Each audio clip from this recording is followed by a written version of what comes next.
Hello, Assalamu alaikum, Shat Shri Akal, Namaskar everybody. Today we will talk about Bengal elections. And why are we talking about Bengal elections? Because Mamata Banerjee ने 291 candidates यानी list of 291 candidates अपनी party के announce कर दिए हैं, यानी 291 candidates के नामों का अनाउंसमेंट कर दिया है। ममता बनर्जी खुद प्रेस कॉन्फ्रेंस कर रही थी, अभी खत्म हुई है, और बहुत डिटेल प्रेस कॉन्फ्रेंस करके तमाम 291 कैंडिडेट्स के नामों का अनाउंस तो किया ही, उसके साथ साथ जो रिपोर्टर्स हैं उनके सवालों का तीखे मीठे तमाम सवालों का जवाब दिया। ये मतलब आपको अजीब लगेगा, इसलिए अजीब लगेगा कि हम पिछले 6 साल से एक ऐसे मुल्क में रह रहे हैं जहाँ के प्राइम मिनिस्टर ने एक भी प्रेस कॉन्फ्रेंस नहीं किया है, और प्रेस कॉन्फ्रेंस तो छोड़िए, इंटरव्यू भी वो इंटरव्यू देते हैं जहाँ पे उनके आम के खाने के बारे में पूछा जाता है, बटुए के बारे में पूछा जाता है, आम कैसे काट के खाते हैं, घोल के पीते हैं, इन सब बारों में पूछा जाता है। रिपोर्टर के बजाय एक प्लायबल एक बॉलीवुड एक्टर को बुला दिया जाता है। वैसे में ये कोई आम बात नहीं, क्योंकि मैंने ममता बनर्जी को कवर किया है 90s में एज अ रिपोर्टर, तो मुझे पता है ये सवालों से घबराती नहीं। तो उन्होंने सवालों का जवाब दिया, और उन्हीं सवालों का जवाब देते देते एक बहुत बड़ा अनाउंसमेंट कर दिया, जिसपे मैं आपसे बात करूंगा। लेकिन सबसे पहले बात करते हैं उनके कैंडिडेट्स की। 291 कैंडिडेट्स का जो उन्होंने अनाउंस किया है, उसमें खुद उनका भी नाम शामिल है, और सबसे बड़ा अनाउंसमेंट ये था उनका कि भवानीपुर सीट, जो साउथ कैलकाटा की सीट है, जो उनकी जहाँ से वो सिटिंग एमएलए हैं, आपको भवानीपुर में एक कॉलेज भी है, बहुत फेमस कॉलेज है, वहां से वो जीतती हैं, सेफ सीट है।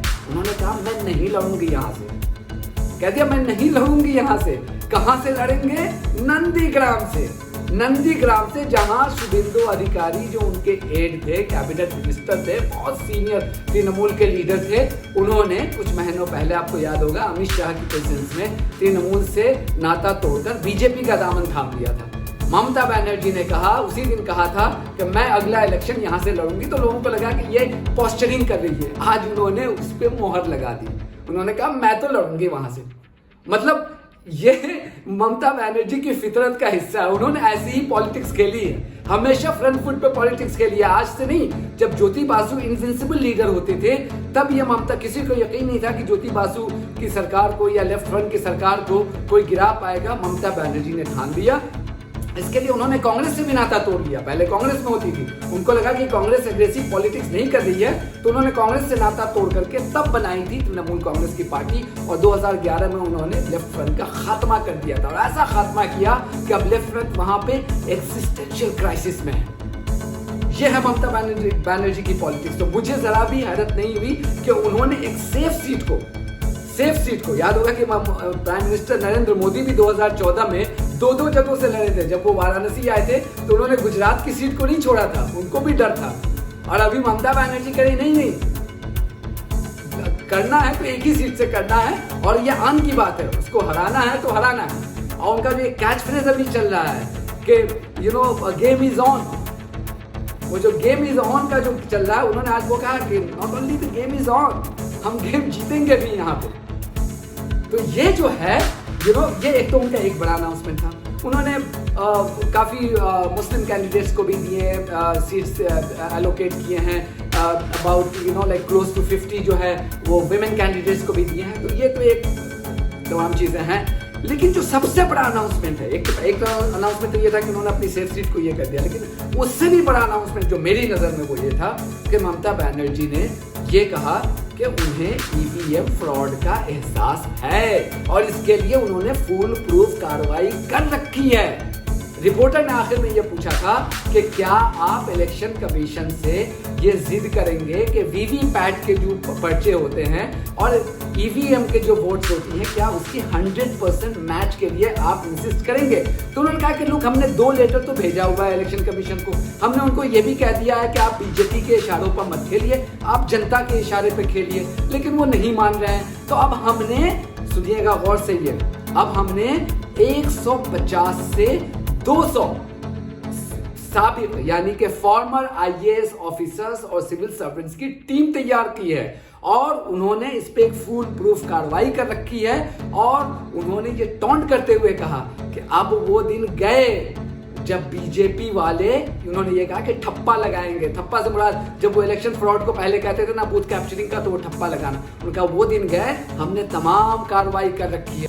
आइए सुनिए खुद ममता बनर्जी ने क्या कहा।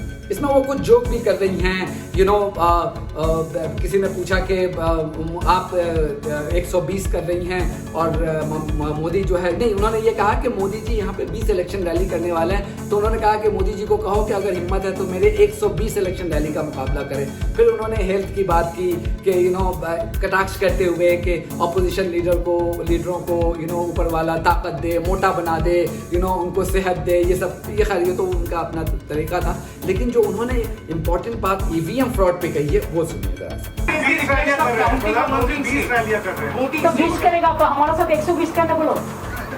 Didi, voting slip. Will you once VVPATs? Will you request the election commission for the counting of VVPATs, 100% counting of VVPATs? I have already written 3 letters. It is that one IAS retired team also working.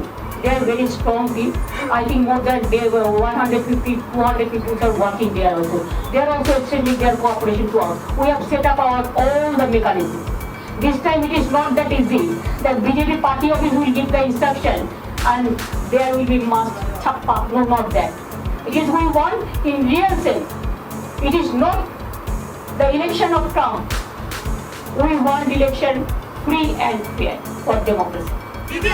तो ये है, और ये I am so glad कि प्रशांत किशोर जो इनको assist कर रहे हैं उनको भी ये एहसास अब हो चुका है कि ईवीएम फ्रॉड पे जो एलिगेशंस हैं वो बहुत सीरियस हैं। मैं पिछले 6 साल से कहता आ रहा हूँ कि अपोजिशन पार्टीज को इलेक्टोरल रिफॉर्म्स की बात करनी होगी। इलेक्टोरल रिफॉर्म्स में बैलेट पेपर पे वोटिंग, और जिस दिन वोटिंग हो उसी दिन काउंटिंग हो। यहाँ पे अभी नहीं हो रहा है, क्योंकि अब देखिए पहले फेज का इलेक्शन होगा 27 को और काउंटिंग होगी 2 मई को, यानी कि 35 दिन तक वोटर्स को इंतजार करना पड़ेगा इलेक्शन रिजल्ट्स का। दुनिया के किसी मुल्क में ऐसा नहीं होता है, इवन अफ्रीका में नहीं होता है ये।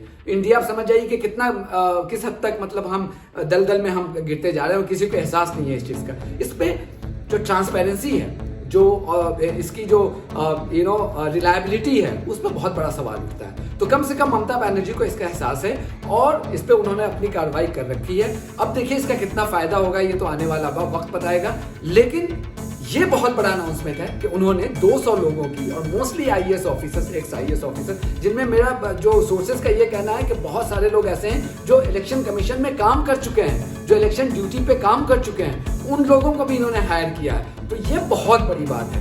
एंड दिस विल, अगर ये होता है ऐसा, तो this will be a game changer for the coming elections. देखिए इलेक्शंस आजकल मेरा मानना यह है कि मुद्दों पे, इश्यूज पे कम, उसकी पारदर्शिता यानी जो ट्रांसपेरेंसी कितनी है उस पे ज्यादा जीता जाता है। तो अगर उस होल को अगर ममता बनर्जी ने अगर फिल कर दिया है, तो I think it's already a game changer. अब तो आने वाला दिन बताएगा कि 2 मई को क्या होगा, लेकिन kudos to Mamata Banerjee and her team कि उन्होंने ईवीएम वाले मामले को सीरियसली लेकर के इस पे काम शुरू किया है। अब इलेक्शन कौन जीतता है कौन हारता है ये तो आने वाला वक्त बताएगा, लेकिन इलेक्टोरल रिफॉर्म्स के रास्ते में ये एक बहुत बड़ा डेवलपमेंट है। Thank you very much, God bless you all.